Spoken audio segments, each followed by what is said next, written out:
This is Solo Agent World, where we celebrate the accomplishments of high-performing single-agent real estate practices.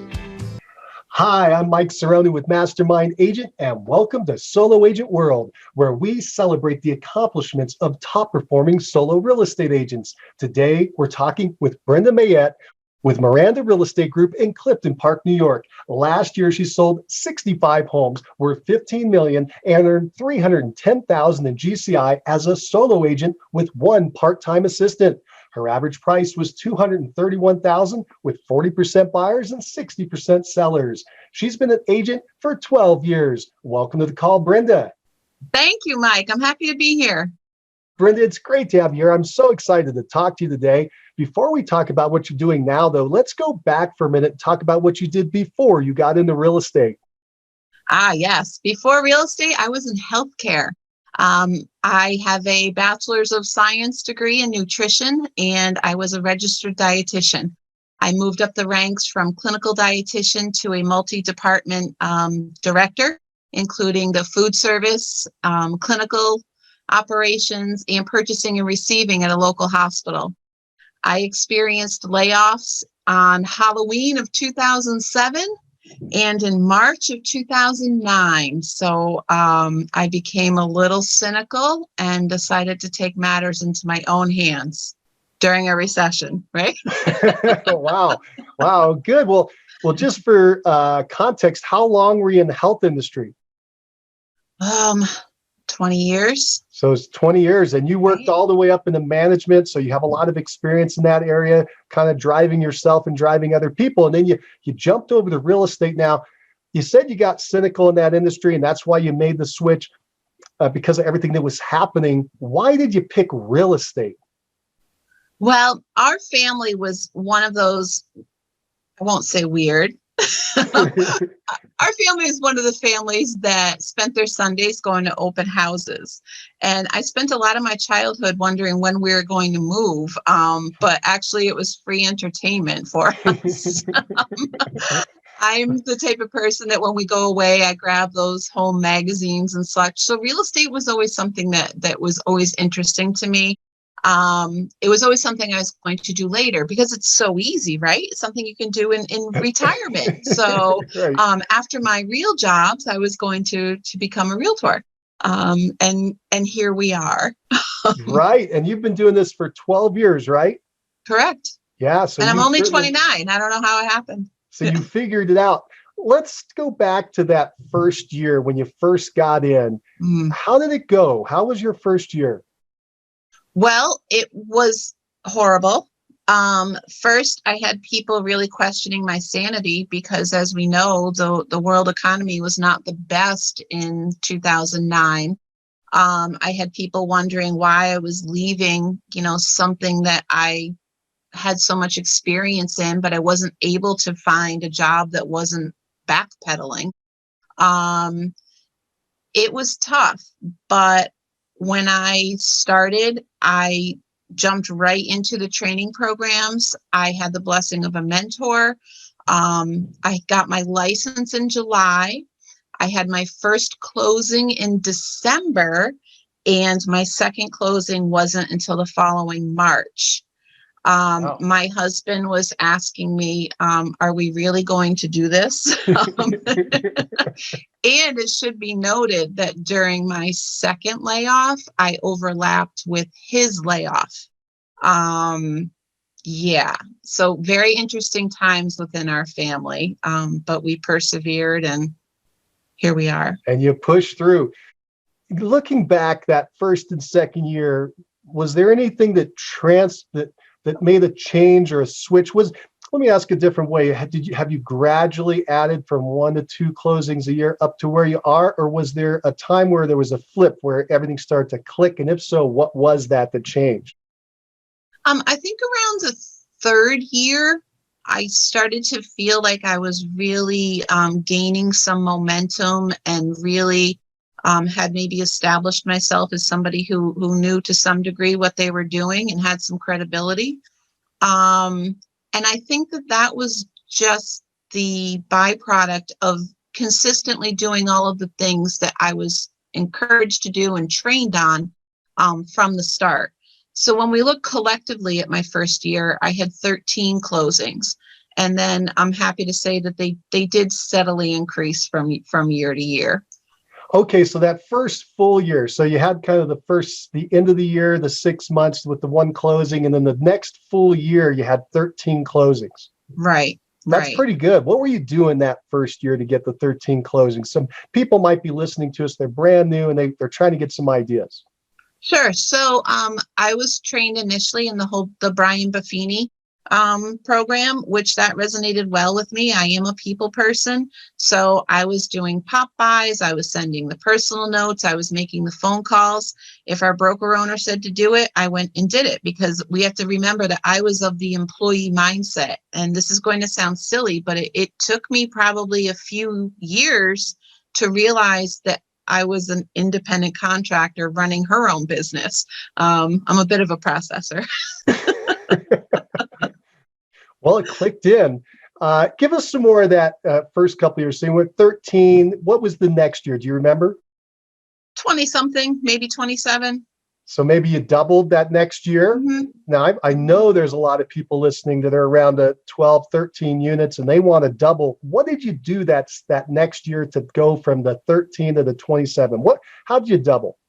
I have to tell you, the biggest thing is staying top of mind and not being that secret agent. So consistently putting myself out there, whether it was in the community or sending my postcards to the farm or making sure that I was following up with phone calls, and also with any of the transactions that I had, doing right by them, doing something when I said I was going to do it, and making sure that when the transaction ended, that I was left with a happy client who then became a great source of referrals. With that being said, when I started in this business, my children were in 2nd and 7th grade, and I was involved in PTA and volunteering at the school and the softball board and Friends of Music and things that put me in front of people and allowed me to grow my database also. Let me ask you that. People are curious. When you were in these social settings, the PTA is an example, were you broadcasting to everyone that you were a real estate agent, or was it kind of just coming in the side conversations? How did they know you were a real estate agent? Were you asking for business directly or not? Tell us more about that. So when I got into this business, my goal was to not be that salesperson. I was very hypersensitive to not becoming the person who walked in the room and everybody would turn and leave or roll their eyes because they knew what was coming next. Who do you know that's looking to buy or sell real estate? I didn't want to be that girl. So it might have evolved, it might have been a side conversation. So, but how did they know? Social media was huge. And also in the beginning, I did reach out to everybody and let them know that I did have a change of profession, because everybody would come to Brenda for nutrition. I was then retraining them to come to Brenda with housing. So it was just a lot of that continuous, hey, I'm not doing that anymore. But, and again, with the personal notes and the phone calls and the social media and just, word travels. They might see a sign up here or there. Now, you mentioned that you get a lot of business from repeat and referral. It sounds like real early on, you put together a database of your sphere of influence, and that became the focus. You said you're the Brian Buffini, you were going in there and you were contacting them and staying in front of them. And I think people need to hear that again, that's how you got that quick start. Do you remember by chance back when you were getting started that first year, how many people were in your sphere of influence? Maybe I loaded 100 in my database. Right. I don't have a huge database, I think, comparatively to other agents around the country. I did run some numbers this morning. It's not huge. How big is it today? Just today it's like 500. Right. That's and that's it. really working. That's past clients now and sphere of influence and 12 years in the business. Right. And, I classify people as A, B, C, and D, and I only have 118 A clients. Wow. What classifies someone as A? They've either referred to me. We've either not had a closing, but they refer people to me, or we've had a closing and it was a great experience, or we're in routine contact and they're very supportive of my business. Sometimes we haven't clicked with the referral yet, but they are my cheerleaders. Yeah, then of course it's the people who have referred me business. And again, are great cheerleaders. I'm going to assume, you tell me if this is correct, that the majority of your repeating referrals come from this A group. Oh, absolutely. Yeah, it's really strong. You get those real tight connections. Now, you mentioned you also have other categories. Tell us what classifies a B, what B group? A B is somebody that I'm in route. Well, we may have had a transaction together, but maybe we're not as tight afterwards. Like I stay in touch with them via my every other month newsletters. I'll reach out to them with closing anniversary cards and birthday messages and such, but we're not, at least in my mind, as tight of a relationship as maybe an A. What do you do with the A's that's above what you've just mentioned for the B's? What extra are you doing? Client appreciation events, which also do include probably most of my B's are at least invited. So I guess the participation sure. is what changes the classification. What else? I think there's just more of that social aspect. Just see them more often around when you're just in the society, bumping into them. Exactly. Let me ask you this before I forget, because I got analytical people listening too. The B category, how many people in your B category? 113. 113. So almost the same as the A. 113 Bs. Mm-hmm. How about the C category? How many people? And then tell us what qualifies someone for that. So somebody who's C is neutral in my mind. So they're in my database. I'm on their radar. Maybe they're a new lead and we just haven't connected yet. There's just nothing really happening. Right. But you know them, but it's not a tight relationship yet. Right.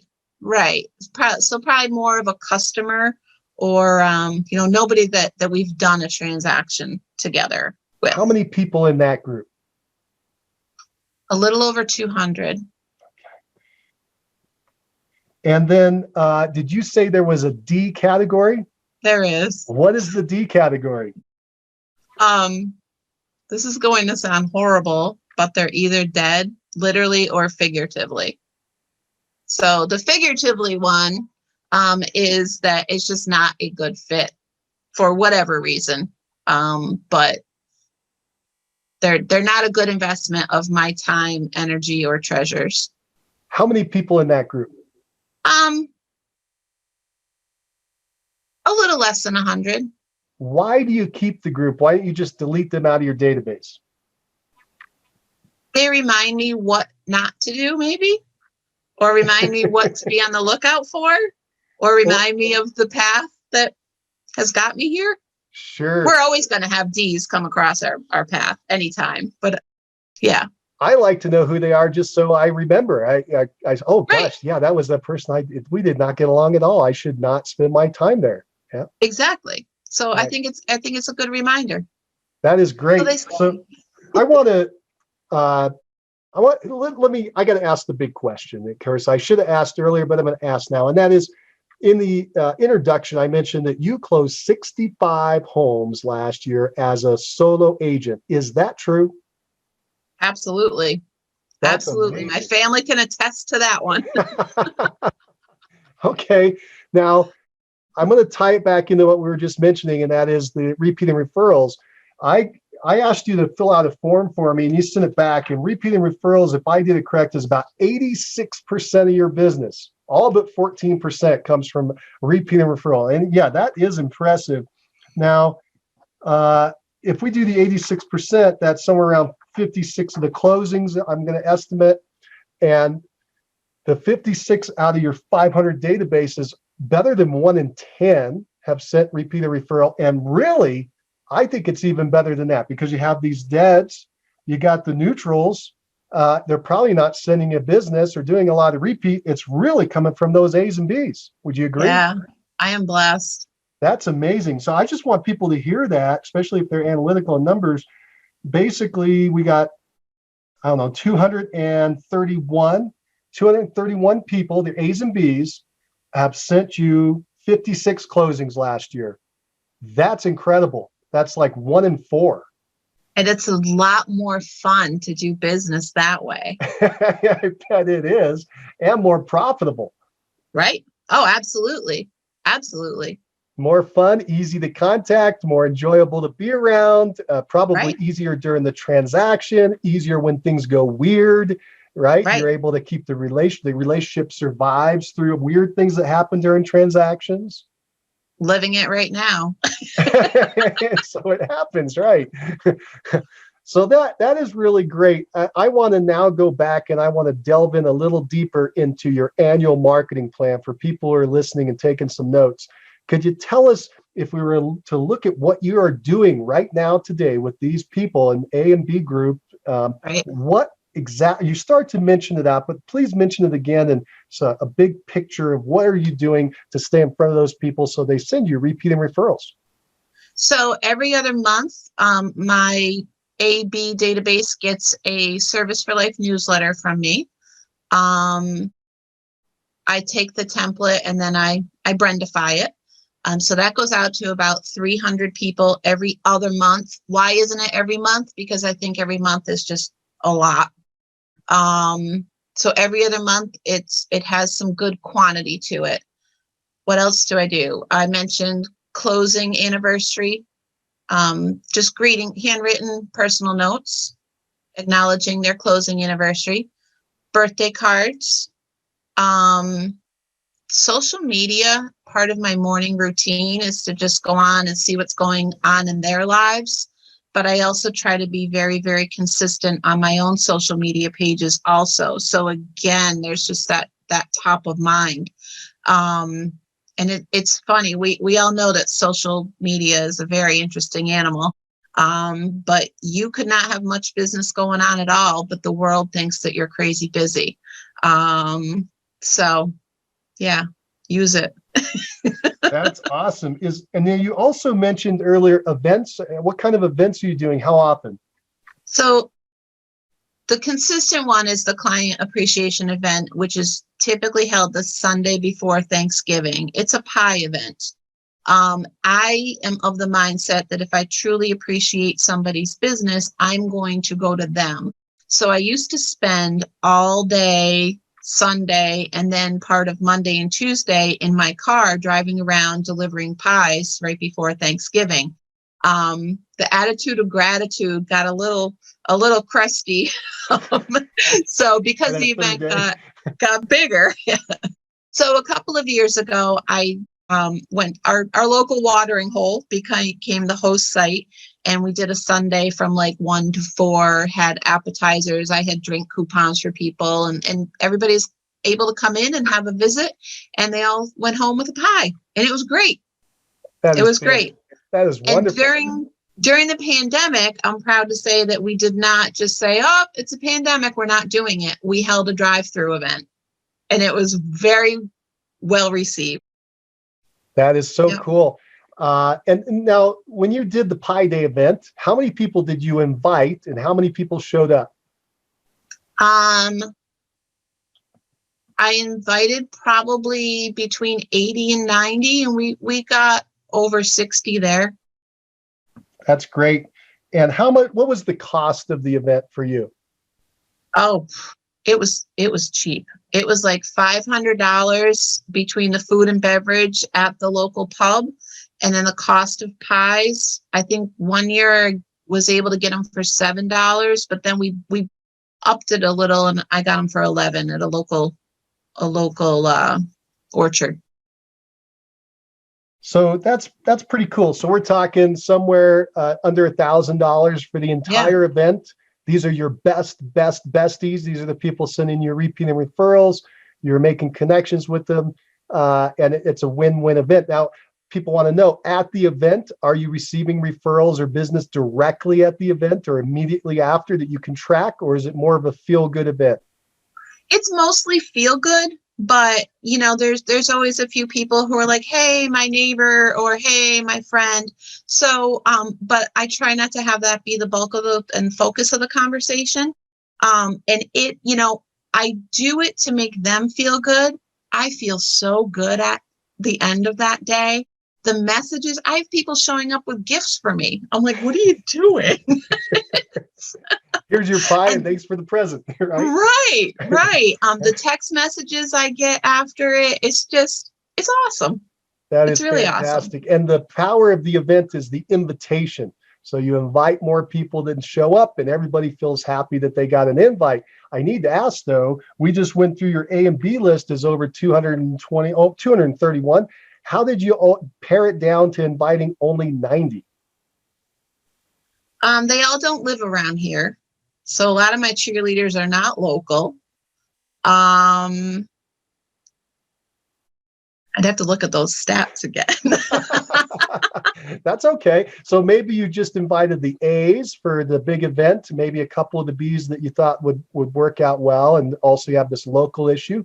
Right. But that's really because good. Honestly, I was probably a little afraid of inviting them all, because if they all say yes. Right. Well, that's still pretty cool. So do you do any other event during the year? Is the Pi Day the big one? And do you do any others? The Pi Day is a big one. I have done one at a local microbrew, and that was a really little one. That was with one of the boards that I was on. I took our last meeting of the year and kind of made it a entangled event of the board plus, hey, I'll host it. So that was pretty cool. And I'm actually thinking that it's time, with the world opening up again, to get out and do something like that on a larger scale this summer.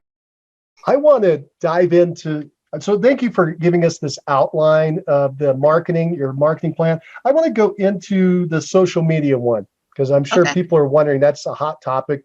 And my question is, you said you do a daily review of the social media. What does that mean? Are you tell us how long it takes? What specifically are you doing? If you were going to train me or someone else to do it, what would you tell us? I would say, over your morning cup of coffee, log into whatever social media page you're on and just scroll, see what your world is doing. Did the kid lose a tooth? Send a card and an ice cream gift card. Did somebody's family member pass away? Just scroll and be in tune with what's going on in their world, but take the action step to reach out. It might be a card, it might be a text. That's so really 10 minutes in my morning. And also wish people happy birthdays. I'm a big fan of birthdays, so I think everybody else should be too. So I make sure every morning on Facebook, if it's your birthday, you get a happy birthday message from me. So sounds like are you doing an action on the social media, like on Facebook, and in addition, you're sending a card, or are you just sending the card? It might be both. As many touches as you can get, positive touches. Yeah. But I also don't want to sound like that person who is, they're genuine touches. They're not touches because it might result in a sale. They're genuine, human, caring touches. Right. That may result in a sale. But it's the intent, right? It's the intent. Right. It's how you feel about it. It just happens that it may, in fact, also generate business. And I think that's a good distinction that you're making, that you're not doing it just for that purpose because you're worried that would bleed through. People would see through that. You're doing it because you care about the person on the other end. It just happens to be part of your business plan, and it works. Right. Exactly. It's that whole staying top of mind. We all know, everybody knows a real estate agent. So what's going to differentiate you? It's being top of mind when the topic comes up. Cool.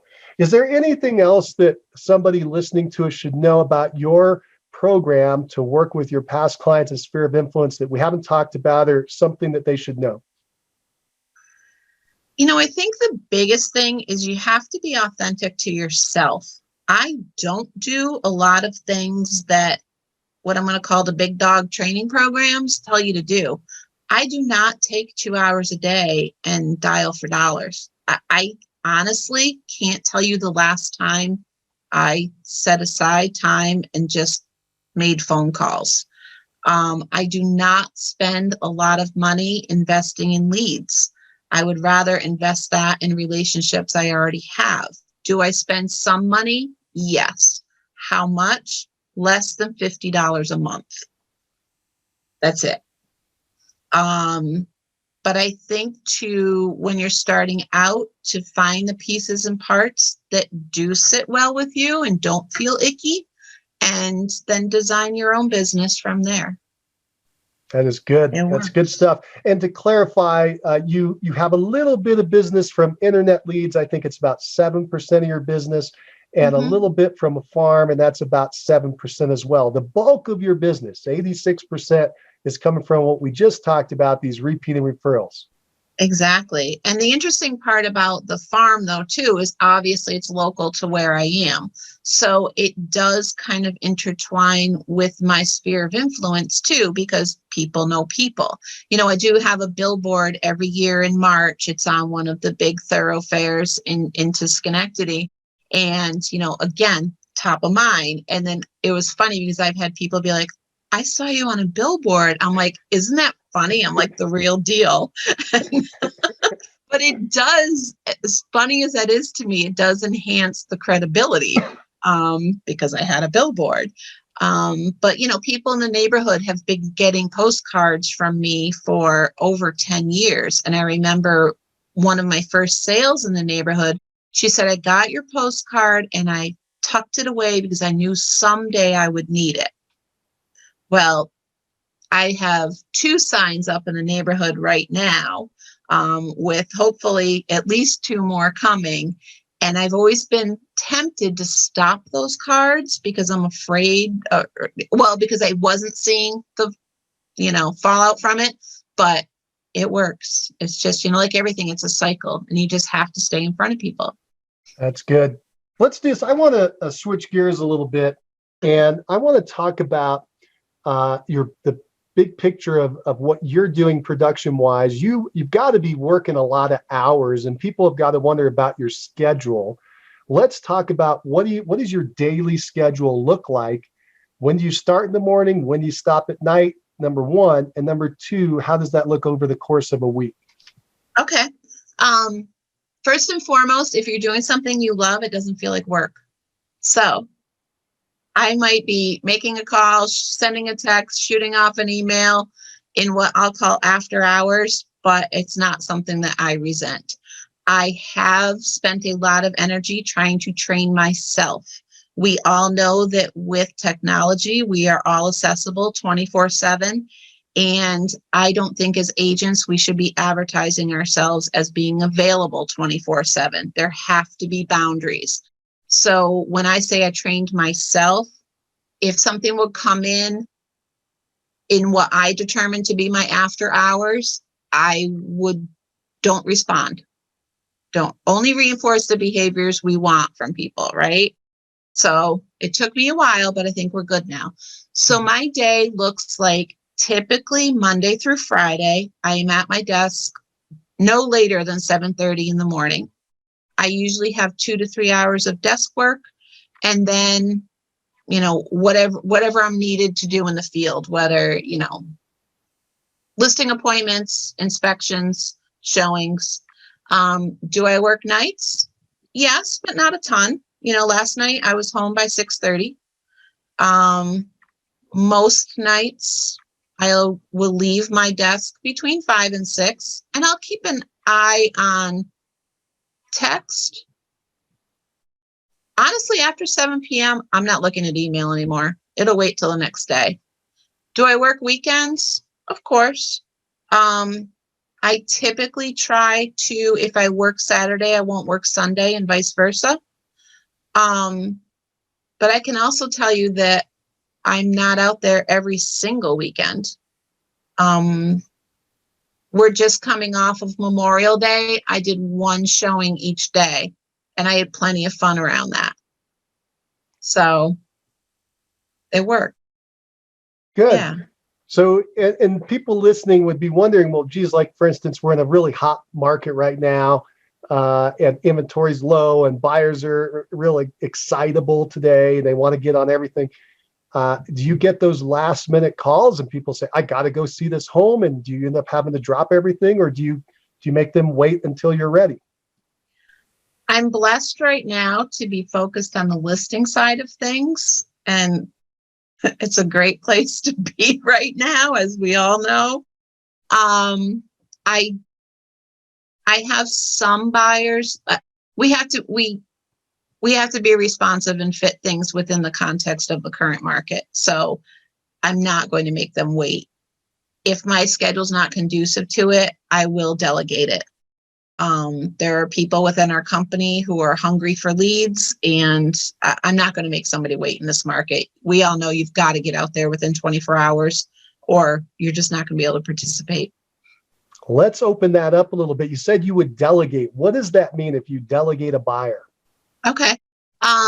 I always tell my clients that I always want them to feel like they're my only client, but we all know that they're not. And I never want them to be at the mercy of my schedule.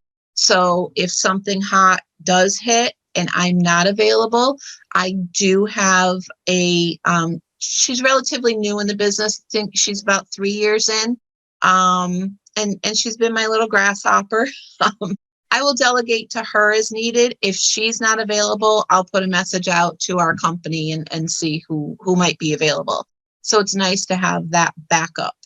So you have somebody who could run a buyer around if you were unable to help them at that time. If that happens, do you compensate that person, and how so? So depending on the lead, I might just give it to them as long as the client assures me that they were happy with the handoff, so to say. Most times I will just compensate that person directly for their time.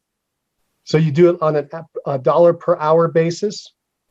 Per showing basis. So like $25 per showing, which is probably cheap for a lot of markets. Is that $25 per house shown or per outing? Per house shown. Wow. Okay, great. So they show 4 houses, it's $100. Yeah. Okay, cool. And then if they find something when they're out there and the buyer goes, yeah, this is the one, does that come back to you and then you write up the contract and bring them all the way to close, or does it stay with this agent that you're talking about? C, both A and B. And that was whether you handed it off or not. Right. Depending on what's going on in my world that, compromise my ability to be out there, we'll talk it out. And, I'll share as much information about their, financial situation and such that I know of. So there's always direct collaboration. I'm always involved to some degree, or I might take it back and be like, okay, thanks, I've got it. And off we go.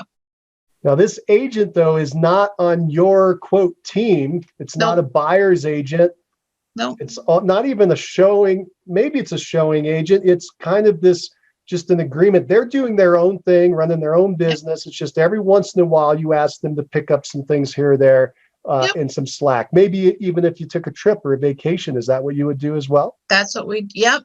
There's somebody else in the company too that we're like, he's my work husband. So I cover his vacations and he covers my vacations. And we buy each other lunch for the coverage, honestly. There's no like, well, this is what I did while you were gone and you owe me, $842. There's none of that. It's just pick a day when we get back and we go to lunch. Nice. Pretty Very sweet good. deal. Yeah. That's a good thing. Now, also, my understanding is you have an administrative assistant. Is that someone that you've hired and you employ? Is it an independent company? How does that work? What's the arrangement there? So our company, our brokerage has an administrative staff. So when I have listings, I upload all of the listing documents and they take it and run with the input. If I have a deal pending, I upload all of the documents and then they take it from there. So it's that administrative support that is paid for directly by the office. They're employees of the company. Wow. Okay, that's great. So I heard that it's a bit of listing management. They're going to help you get that listing into the MLS and so forth. Yep. And then also the big one, I would assume time-wise, is the transaction management. Once it goes under contract, they're helping you track. Oh, you're taking it from contract to close? Yes, sir. Oh, I misunderstood. I thought you said the assistant was. I missed that. No, I upload the docs and, they'll update it on the MLS. But in terms of the transaction management, that's me. That's you. Oh my gosh, you are working crazy. What are you using to make that an efficient system? Do you have software that you're using to monitor that transaction? I'm old-fashioned in that respect. I have a transaction checklist that is in every folder that keeps me on track. Every Friday morning, like clockwork, every buyer under contract and every listing, whether or not they're under contract, can expect an emailed update from me. Even if we speak on the phone Thursday night, you're going to get the Friday morning update from me. If you're a listing and we're not under contract, the tone of that update is, hey, here's what's going on in the market. Here's what's been happening with your showings. Is it good? Do we need a change? Or not. If we're under contract, it's here's where we're at in the process. Here's what to expect next. And, let them know if it's all going according to plan or not. The human brain doesn't do well when it is not fed information.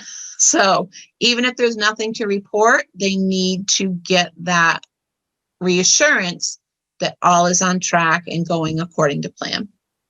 Cool. I want to ask one other thing. A lot of agents today, they want to move to the listing side of the business. Did you force that to happen somehow, or is it just that where you are in your career now and the clientele that you're working with, they just tend to have a home to sell, and then they may also have a home to buy? Or did you somehow intentionally move to this point where you now have 60% of your business listing? No, I think it seemed to just happen. I remember one of the first listings in our neighborhood, my neighbor called and and we knew each other to wave but we weren't really engaged as friends, if you will. And she said, I've been watching you. And I think that's what we as agents need to remember, is that a lot of people are paying attention to what we're doing and we might not even realize it. Same thing on social media. You might not get tons of clicks, but people are watching. So I think 3-4 years in, I started to organically, it felt like, receive more listing requests. And now it's awesome to be predominantly on the listing side. Right. Nice Absolutely. balance. Especially today. Yeah. No doubt. This is good. Very good. So we hit a couple of these highlights I was hoping for. Let me ask this. How many, you said you do get to take some vacations and times off. How much time off do you take throughout the course of the year? Do you take a 1 week of vacation or 2 weeks of vacation? How's that work out? A normal year? What's that? A normal year? A normal year. Yeah, a normal year. There's always at least 1 week of a family vacation. Do I work during it? I can't lie. Yes, I do. What does that look like? I'll often put my phone on airplane mode. I'll check email in the morning, put my phone on airplane mode during the day so that I still have my camera and such, and then check emails at night. And then delegate accordingly as needed. My children are big softball players. One is still playing in college. One has retired after she graduated from college. So we were always in the travel softball circuit. So again, I was working from hotel rooms and working from spring training. But just again, trying to set the structure so that it wasn't just mom's body being there, but she's not present at all. So working on that. And I think we've achieved a great balance with that. The girls were at a great age when I got into this, that they quickly learned mom needs to make hay when the sun shines. But she's, she'll be at my game. She might be leaning against the tree for a little bit on the phone, but she'll be back and she's here. So they're seeing the fruits of my labor and enjoying it too. That is awesome. So that, and that didn't really answer your question of how much time off, but a solid week and long weekends here and there. My parents also have a place in Florida, and it's funny because my mother says, you always sell a house when you're down here. So that's what I do, right? Yeah, but that's the beauty of having more listings, is you do have that flexibility. And you mentioned you have that office partner that you trade off time. He watches for you and you watch for him, and allows you to take some of these longer times away. And I like the idea of the airplane mode on the phone, right? You checked in the morning, you check in the evening, and you basically turned off your connection to that world during the day so you could focus on your family. I thought that was also really sharp. Right, because I did find that if you don't have enough, you see things coming in and you will get distracted. And that's not fair to ourselves or our family to not be present. Yeah, even if you don't respond, you're mentally distracted now and you're not focusing on your family, right? Your mind went that direction. Right. That's why I thought that was so sharp. Good. Let's switch to something else that's kind of a hot topic for today. Now, you mentioned you're working mainly with listings, but 40% of your business is buyers. What are you doing today to handle these multiple offer situations? And what I mean by that is, if you are working with the buyer and you get into, they like this property, and you start to find out there are multiple buyers coming in, how do you help your buyer have the best chance of winning? What do you do? Oh, it's crazy, isn't it? Oh, I feel for buyers in this market and the agents with all the energies that's required to help them get to the goal line. The first thing I do is we have a very grounded but light conversation about the reality of the market. So we need to set the expectations. That's huge. If they know what they're getting into, they're going to be able to navigate it and manage their own emotions a bit better also. So we have that conversation of the reality of the market. When we find the one and we're putting in an offer, obviously I'm not going shopping with anybody unless they're pre-qualified. So we make sure that is as solid as it can be. And also, unfortunately, there are some loan programs that are looked as favorably upon as others. So making sure that we've exhausted all of their opportunities and get them the best scenario on paper to go in with an offer on. As much good faith deposit as is feasible, because that is the skin in the game and does make an impact. We've been playing with some of the definitions of major defect for the inspection contingency. In our market, a major defect is defined as $1,500. I personally don't ever want my clients to not have inspections. I am not a fan of having those waived. But if we can raise the threshold a bit, especially if the house is suitable for such, then we'll do that. Making sure that we're connecting with the listing agent to find out what's important to their seller. Obviously, the seller wants the most money they can get, but maybe timelines are important to them. So either tightening up or loosening up timelines as much as feasible. I've heard that people are starting to allow rent-free occupancy after closing to sellers. I think that's becoming more norm. I haven't done that one yet. But yeah, that's just that. I think we covered most of them. That was pretty good. Yeah, you did a good job. Thank you. Thank you. Thank you. I think that people listening will have a lot of good ideas, fresh ideas in their head that they can use. I want to switch gears now. We've been listening to your business, some structure and kind of getting a vision of it. People out there listening are wondering this question: are you profitable? I am. That's awesome, and I assume you are. The question they have next is, for their planning purposes, could you tell us what kind of profit margin you're getting, the percentage of net? So if $100 came in the top, how much falls out the bottom and comes home with you? That's a great question. I did calculate it. I have to look at my notes. Awesome. So it's funny because my accountant, she handles a lot of real estate agents' files, and she's like, Brenda, you need to start spending more money. To lower your taxes. Exactly. I do send in my quarterly taxes. So I'm keeping 85 cents on a dollar. Wow, that is just beautiful. And that's right in line with what I would think of somebody that's running a business like you are. And that is just fantastic. That's the beauty of the solo agent model, is that high net. And what your accountant, by the way, I think it's also wise you're using an accountant to help you keep the books. That's really smart. Right. And her advice was for you to spend more money in your business to try to lower that net tax-wise.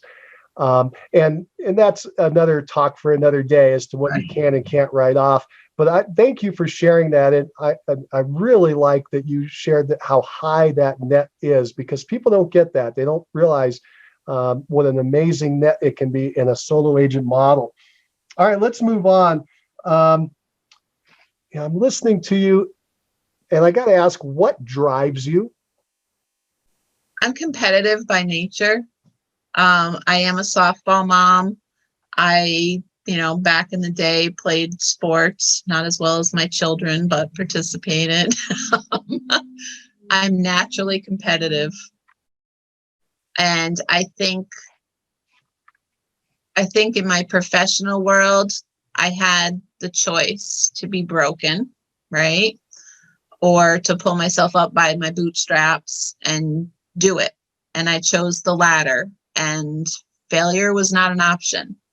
So I was driven by some of the naysayers who thought I was crazy for going into real estate. Yeah, that's me. That is great. That is so cool. That is so cool. Brenda, if you were going to advise a brand new agent just getting in the business, what would you tell them to do first? Get a mentor. Hook up with a company with a consistently good training program, and be patient. Patience. There's no overnight success anyway, right? We know that success is just our response to a series of failures.